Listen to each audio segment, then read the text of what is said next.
Boa noite a todos, estamos gravando agora, então, a aula do dia 29/10, turma do quarto período de Psicologia da FANS, né, Psicologia da Personalidade Existencial Humanista. Hoje vamos trabalhar o texto 9. Então, bora compartilhar esse texto aí, né?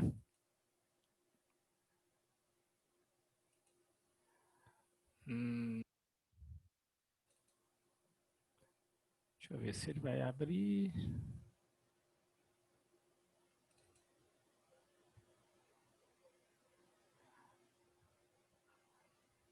Tá estranho. Agora parece que vai abrir, Samuel. Vai? Deixa eu ver. Ué.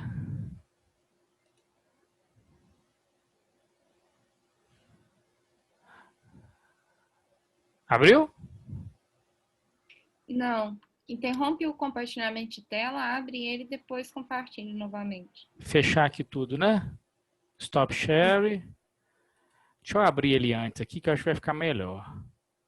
Aqui, ó, já abri, aí eu já pego ele direto. Opa! Aí, chegou, não chegou? Aí sim, né? Aí tem um esqueminha aqui para ele ficar maiorzinho também. Aí, agora ficou legal. Tá ok? Deixa eu pôr isso aqui para cima. E aí a gente começa. Bom, vamos lá então, Faculdade Nova Serrana, curso de Psicologia. Nossa, psicóloga da personalidade existencial humanista, né? Psicologia. Mas os dedinhos gordinhos bateram no teclado de maneira inconveniente, né? Então depois a gente vai arrumar aqui bonitinho. Peço desculpas aí. Texto 9, um olhar fenomenológico sobre a questão da saúde e da doença, a cura do ponto de vista da Gestalt terapia. Um texto da Gali.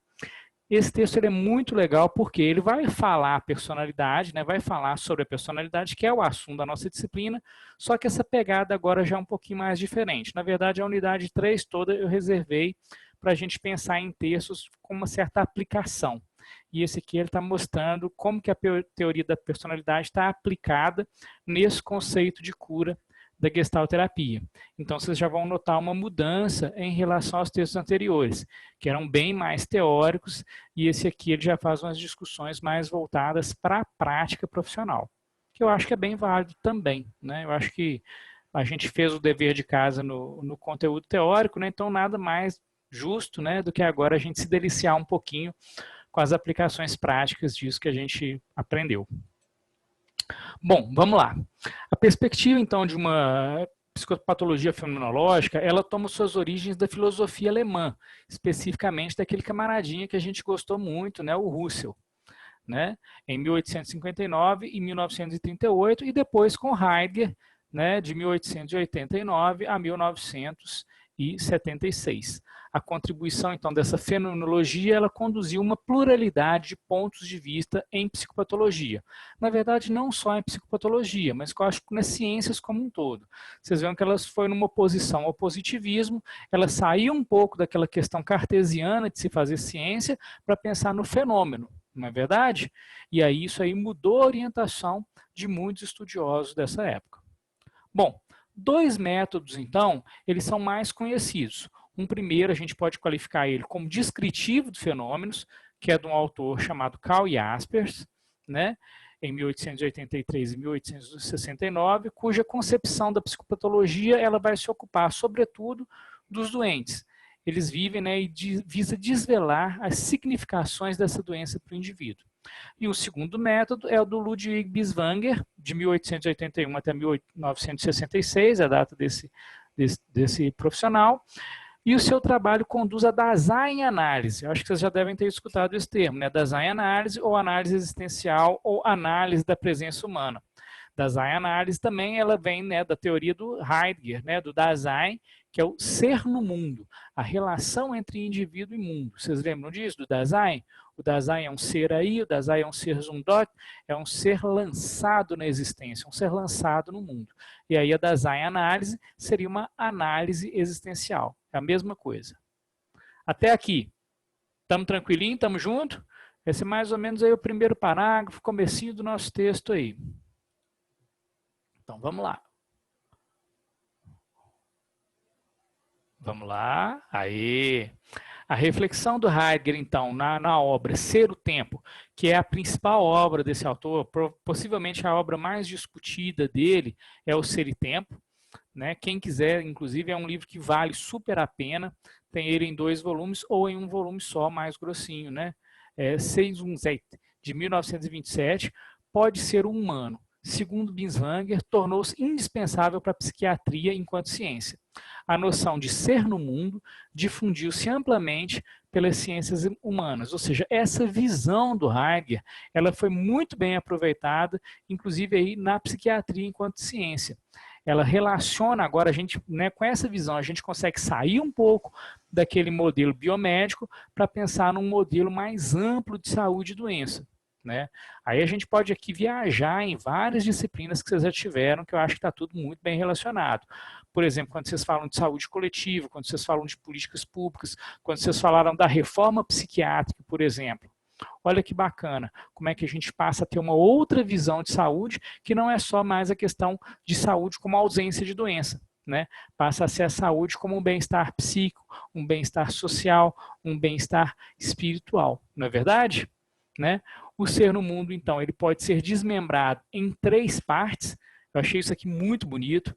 O ser, mundo e o em. Olha só como é que ela foi interessante nessa observação. O mundo em que o ser é o quem é no mundo e o que o mundo em si, o mundo de ser em si mesmo. A mundaneidade, né, que ela chama que a materialidade, só se deixa caracterizar mediante a compreensão do ser, desse indivíduo, para quem existe um mundo. E o ser que é no mundo, por sua vez, só se revela a partir de sua morada, o mundo. A relação do ser em pressupõe a compreensão dos termos que se relacionam no modo em. Vamos traduzir essa loucura toda aqui de uma maneira bacana para a gente. Então, tem 3 partes aí que ela colocou. O ser, o mundo e o em. Então, esse mundo ele representa a materialidade, o que está aí, o que é exposto para o indivíduo. O ser, ele tem um significado mediante a como esse mundo se apresenta para o indivíduo. Então, a gente já está falando de uma relação indivíduo-mundo. E aí o significado que esse indivíduo também dá para a relação dele no mundo, que é o em, né? É o de estar no mundo. Então, assim, basicamente, nesse parágrafo todo, ela está falando o seguinte, tem 3 relações do indivíduo aí. O indivíduo com o mundo e o indivíduo, e o que o indivíduo significa para esse mundo na concepção dele mesmo. Legal? Bacana? Complexo, mas bem interessante, né? Bem bonito. Samuel, Oi, querida, pois não. então o em é em visão do ser. Sim, o en está essa conexão entre indivíduo e mundo. É onde o ser tá, mas na visão dele próprio. Dele próprio, em relação ao Tá. mundo. Isso aí. Muito bonito, né? Eu achei assim maravilhoso esse parágrafo. Falei, não posso deixar de colocar isso aqui no slide porque tá bonito demais. Tem uns outros que estão mais bonitos ainda, vocês vão ver. Olha só, se olharmos de perto, então veremos que a angústia de uma pessoa em que nos parece vir de dentro, ela também vem de fora. A angústia não está só dentro desse indivíduo, não. Por quê? Porque se em última instância não existe nem dentro nem fora, porque o indivíduo está no mundo e o mundo também se reflete por esse indivíduo, né? Alguém que se angustia porque o mundo o arrasta em sua angústia. E isso já mostra uma inseparabilidade. Ele está angustiado no mundo, naquela situação que ele vive dentro do mundo, dentro da existência. Então, essa internalização toda, ela não é tão singular assim. Ela não está separada de um mundo. Né? Sabemos, então, que o organismo ele vai ser adaptável às condições do meio exterior, e ela ainda coloca, os poros se fecham com frio, as pupilas dos olhos se contraem com o brilho da luz, e assim também ocorre uma adaptação psicológica. A adaptação psicológica também está relacionada, para essa autora especificamente, com uma relação com o meio também. Ela não desconsidera, então, o contexto social na adaptação da mente, da psique humana. Olha só que bacana como é que aí a gente já vai entendendo que essa personalidade aqui que ela está falando, ela está constituída dentro do que a gente chama de uma personalidade existencial humanista, porque a gente está falando de ser no mundo, então a gente logo, logo vai entrar com o conceito de liberdade e responsabilidade, que a gente não vai fugir dele aqui, como a gente não vai fugir da disciplina o tempo todo, pela própria prática, mas aqui a gente já está vendo que ela não esquece também um envolvimento social na constituição do indivíduo. Então, assim, isso é muito bonito. Estou chamando a atenção por quê? Porque a disciplina é da personalidade. Então, se a gente ficar só na questão da saúde e doença, a gente vai perder esses espaços, né? E eu não quero perder isso, não. Eu quero deixar isso bem claro para a gente dar uma revisada em tudo que a gente viu até hoje.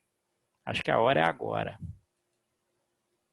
De acordo com Heidegger, então, né, o livro 97 que ele utilizou, a essência do Dasein encontra-se na existência. Não há essência do ser, a essência da existência, do ser no mundo, né? Já que em uma essência é que em si um modo de ser. A questão sobre o que se faz entre um ser é o que ele é, portanto, sobre o que perfaz o ser o que sobre a entidade dos entes. Ou seja, para essa essência acontecer, essa essência ela não é do indivíduo, ela é a essência do ser no mundo, marcado pela mundaneidade. Ela não vai ser isolada, ela não vai ser desconectada da materialidade, desconectada naquele mundo que o indivíduo vive e das questões dele. Né? A percepção, então, que cada um tem sobre si estará sempre afetando suas outras atitudes. Né? A própria percepção do indivíduo afeta as atitudes que ele tem perante a vida, perante o que acontece com ele, perante as escolhas, perante as opções que ele tem também, influenciando sua forma de ver e contactar a realidade. A gente só vê a realidade sobre o nosso ponto de vista. Por isso que é tão difícil a gente pensar na questão da empatia, por exemplo, de se colocar no lugar do outro. Você vê que a gente passa aí, pelo menos, né, eu acho que os 5 anos que a gente está no curso de psicologia, a gente está aprendendo sobre ter empatia. Né? E é difícil. E a gente ainda dá umas navalhadas de vez em quando e a gente tem que continuar o tempo inteiro buscando esse aprendizado, né, do local empático perante o outro. Ou seja, a gente tem uma dificuldade, né, de ver e contactar a realidade, se não for pelo nosso ponto de vista. Na verdade, a gente sempre vê pelo nosso ponto de vista. Então, fazer um exercício de empatia é um exercício que a gente sai disso para tentar observar a lógica do outro. Bacana? Estamos conseguindo fazer uma conexão com os textos anteriores aí, está tudo caminhando bem até agora. Beleza? Samuel, eu não entendi essa primeira parte aí, não. Então, significa que o ser ele não tem uma existência própria, é criada pelo mundo. Não, a essência não há uma essência do ser, há uma essência do ser no mundo. Essa essência, ele é influenciado por esse mundo. Não seria assim, por exemplo, eu já nasci dessa forma e vou continuar assim. Não, eu me construo dessa forma e me reconstruo a partir das minhas vivências, a partir das minhas experienciações dentro do mundo que eu vivo. Beleza? Uhum. É muito bonito, né, cara? É uma teoria muito, muito interessante mesmo. Eu acho legal que dá para a gente ir voltando, né, nos outros textos também, e chamando Sartre também de vez em quando, chamando, né, a turminha toda que a gente estudou para discutir com a gente aqui nesses slides. Uma coisa que vocês vão notar em relação ao texto, que eu coloquei aqui nessas barras pretas, né, eu coloquei introdução, desenvolvimento, considerações finais, mas o texto ele não está dividido dessa forma. É interessante que esse artigo é um artigo corrido, ele não tem separado introdução, desenvolvimento, considerações finais, ele está todo no mesmo texto, só que aí de acordo com o que foi falado, eu achei prudente colocar isso para a gente marcar mais ou menos o que é o começo do texto, o que é o meio do texto e o que a gente pode pensar já de considerações finais. Então eu tomei a liberdade de colocar essa marcação aqui em preto, tá bom? No slide, só para auxiliar depois, quando vocês estiverem fazendo os estudos de vocês aí nas diversas leituras. Bom, avançando aí mais um pouquinho, olha que metáfora interessante. Se uma flor é atingida por uma forte geada fora da estação, ela não se abrirá. A pessoa, da mesma forma, quando não recebe amor, afeto, afago, precisa suportar sua ausência, Assim, seu afeto se torna preso em si mesmo. Quando a dinâmica da personalidade apresenta danos, chama-se comumente de neurose ou psicose. Os gestalt terapeutas, geralmente, eles chamam de ajuste criativo. Eles não gostam muito desse diagnóstico pronto. Vocês vão ver que em fenomenologia, em existencialismo, a gente trabalha um pouco contra, de certa forma, a questão de um diagnóstico muito fechado. A gente acha que isso reduz demais o ser humano. E aí eles preferem chamar, em vez de chamar de uma neurose ou de uma psicose, eles preferem chamar de um ajuste criativo, porque é a partir do trabalho, é a partir do desenvolvimento, eles acreditam que isso é viável de ser trabalhado de outras formas. Inclusive tem alguns textos falando, né, sobre isso também. Mas é uma metáfora linda, né? Da flor com as intempéries aí da geada, não se abrir, do mesmo jeito que o ser humano também, quando ele recebe não recebe afeto, não recebe afago, não recebe amor, ele suporta isso se fechando em si mesmo. E ele tem dificuldades aí de se colocar dessa forma. Muito bonito, né? Esse texto está recheado assim, de parábolas belas. Né? Eu acho que vocês vão gostar muito. É uma leitura muito agradável mesmo. Bom, na gestalterapia, então, a fenomenologia ela vai ser empregada como um método. Ela é um método, na verdade, né? Então não teria nem como ela ser empregada de outra forma. Mas ela vai ser empregada como um método, quer dizer que é preciso observar essa realidade com atenção e descrever essa realidade no sentido lato desse termo. A totalidade ocorre no aqui e agora.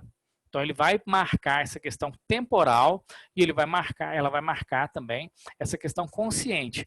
Portanto, é mister estar atento à temporalidade e à espacialidade na qual a pessoa se movimenta e se revela na vida. Ou seja, aqui a gente volta, por exemplo, quando Heidegger fala do mundo dos possíveis.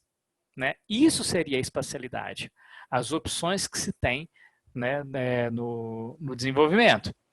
Em qualquer diagnóstico, há sempre uma visão de mundo antes do mundo.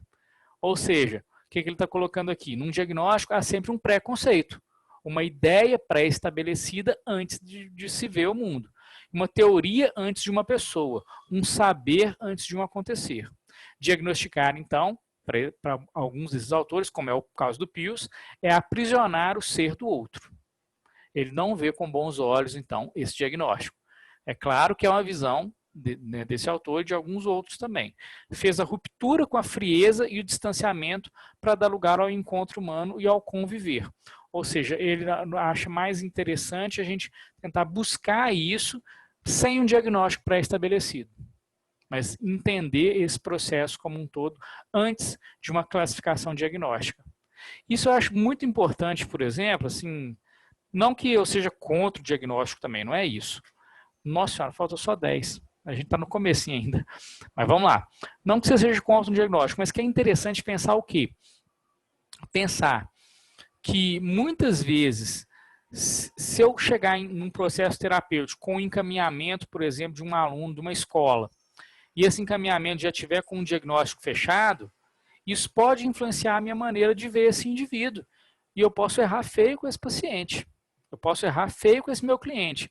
Por isso que é sempre importante, num primeiro momento, talvez não se dar tanta relevância a um diagnóstico. E criar esse diagnóstico junto com o cliente ali, a partir do estudo, a partir das vivências que ele vai se manifestar junto com você no set terapêutico. Eu acho que isso é um ensinamento muito válido, muito importante. Não é ser contra o diagnóstico. Né? Não acho que também não precisa dessa radicalidade toda.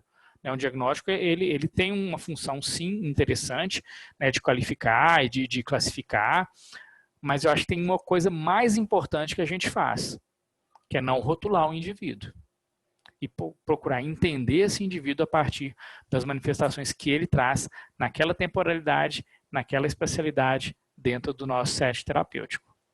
Beleza? Tá claro isso? Porque senão fica parecendo que é simplesmente uma revolta contra o diagnóstico e eu acho que não é bem por aí também. Tranquilo? Pessoal no chat aí, Samuel. Chat? Ixi, eu não estou conseguindo ver. Deixa eu diminuir essa apresentação. Espera aí.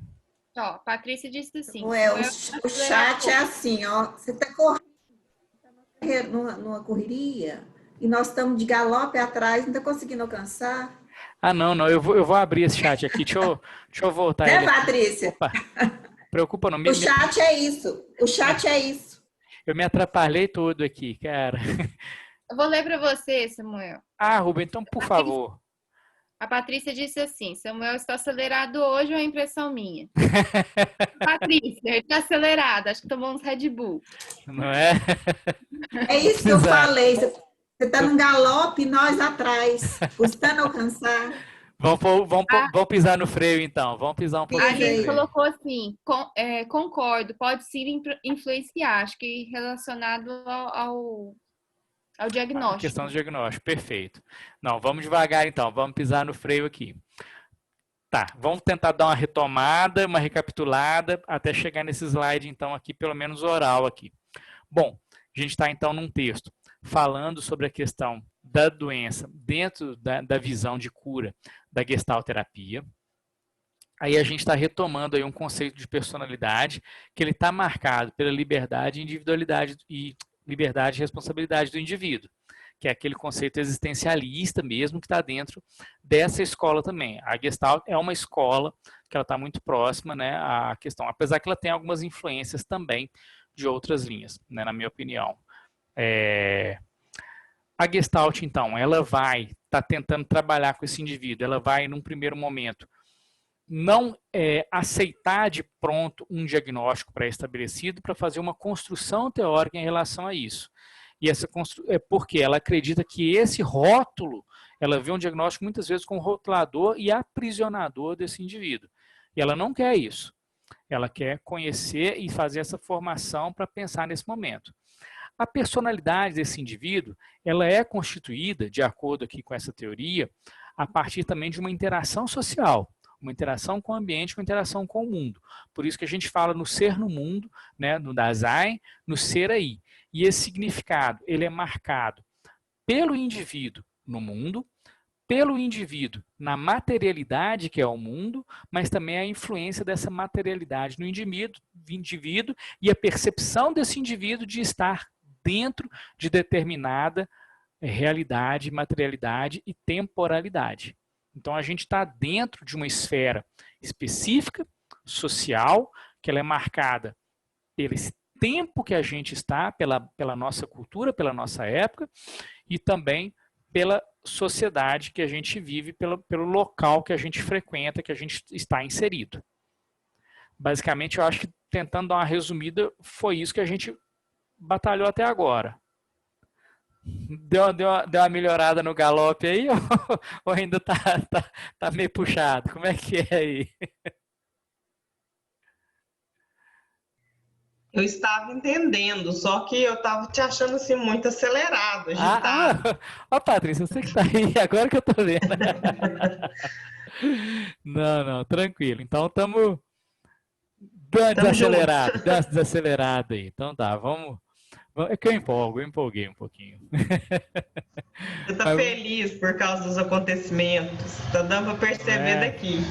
Não tem muita coisa que deu certo, sim, que tá caminhando bem. Era uma preocupação muito grande, né? Era uma preocupação muito grande, tomou uma proporção muito maior do que a gente esperava e tá dando certo. E vai ser sucesso. Tomara, conto com vocês lá, hein? Vai ser massa. Bom, vamos lá. Eu acho que dá tempo de mais pelo menos um slide. Eu não sei quanto que está faltando, que eu não estou enxergando aqui a contagem. Ah, não, está faltando 4, tem tempo ainda, tá tranquilo. Vamos então fazer o seguinte, vamos avançar mais um pelo menos. Ah, já avançou sem eu querer. Esse aqui eu já falei, né? Então vamos lá, é esse aqui mesmo. O Pius, ele vai definir a saúde e a maturidade psicológica como sendo uma capacidade de emergir do apoio e da regulação ambientais para um autoapoio, se apoiar, como uma autorregulação, onde o elemento fundamental do autoapoio e da autorregulação é o equilíbrio. Uma das premissas básicas, então, da gestalterapia considera que todo indivíduo possui potencialidades naturais que possibilitam buscar o equilíbrio do seu organismo, a homeostase desse organismo. Então, O que é isso aqui, basicamente? O Pius ele vai ver, então, essa saúde e essa maturidade psicológica como a reação desse indivíduo, a capacidade de reação desse indivíduo frente, né, às dificuldades sociais, às dificuldades ambientais, às dificuldades impostas pelo meio. Note, ele não está negando esse meio, ele não está negando uma influência do mundo no indivíduo. Ao contrário, ele está demonstrando que o mundo está, né, como diz aí o Rock Balboa no Rock 6, né, o mundo é que vai bater com mais força, não é verdade? E vai ficar de pé quem aguentar levar mais pancada. Vocês lembram disso no Rock 6? Olha aí que bacana, hein? Rock 6 aparecendo aqui na Gestalt terapia. Bem, é isso mesmo, né? O ambiente ele é severo, ele pode ser severo. Na verdade, ele vai ser severo o tempo todo, né? Não dá para pôr uma lente cor-de-rosa e achar que o mundo não vai também ter as intempéries. Mas aí a maturidade psicológica, né, e essa saúde vai ser o quê?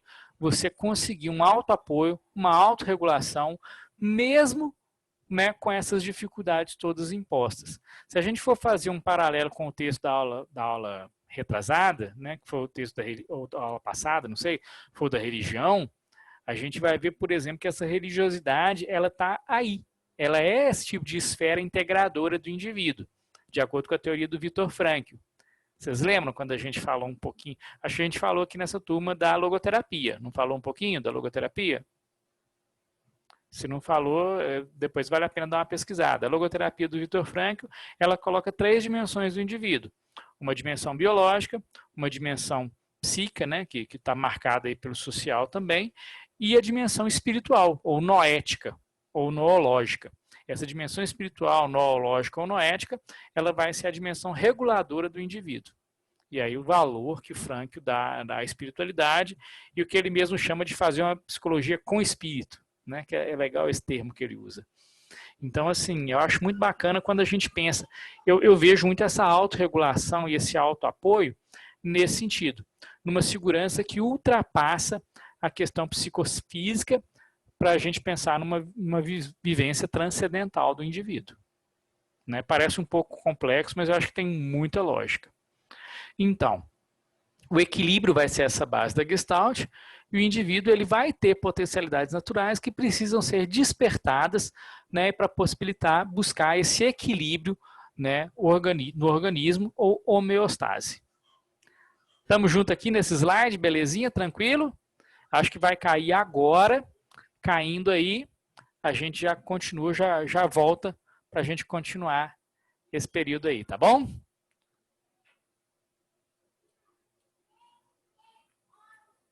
Beleza.